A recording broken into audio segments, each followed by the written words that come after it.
আসসালামু আলাইকুম, কেমন আছেন? আশা করি সকলে ভালো আছেন, সুস্থ আছেন। প্রিয় দর্শক, আমার পিছনে দেখতে পাচ্ছেন দেশি মুরগি রয়েছে 25 দিন বয়সের বাচ্চা। এই দেশি মুরগি বাচ্চায় কিন্তু 1 মাস বয়স করে কিন্তু আমরা বিক্রি করে থাকি। প্রিয় দর্শক, অনেকে আছেন 1 মাস বয়সে দেশি মুরগি বাচ্চা করছেন, তারা আমাদের কাছ থেকে দেশি মুরগি বাচ্চাগুলো নিতে পারেন। আমাদের বাচ্চার কোয়ালিটিগুলো দেখেন, এগুলো কিন্তু 100% পিওর দেশি মুরগি, এটাই কিন্তু আমাদের কাছে রয়েছে। প্রিয় দর্শক, আপনারা চাইলে আমাদের কাছ থেকে নিতে পারেন। আমাদের কাছে এখানে 1000 পিস বাচ্চা রয়েছে।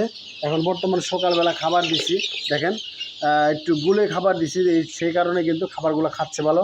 হ্যাঁ, আর প্রত্যেকটা বাচ্চার সাইজগুলো দেখেন, হ্যাঁ, অনেকটা কিন্তু বড় হয়েছে। আপনি চাইলে কিন্তু এই কোয়ালিটি দেশি মুরগি বাচ্চা কিন্তু আমাদের কাছে নিতে পারেন। আমাদের কাছে অনেক ধরনের বাচ্চা রয়েছে, 1 দিন বয়সে বাচ্চা রয়েছে, 15 দিন বয়সে বাচ্চা রয়েছে। এমনকি স্ক্রিনে যে নাম্বার রয়েছে এই নাম্বারে ফোন দিয়ে আপনি দেশের যে কোনো প্রান্ত থেকে এই মালগুলো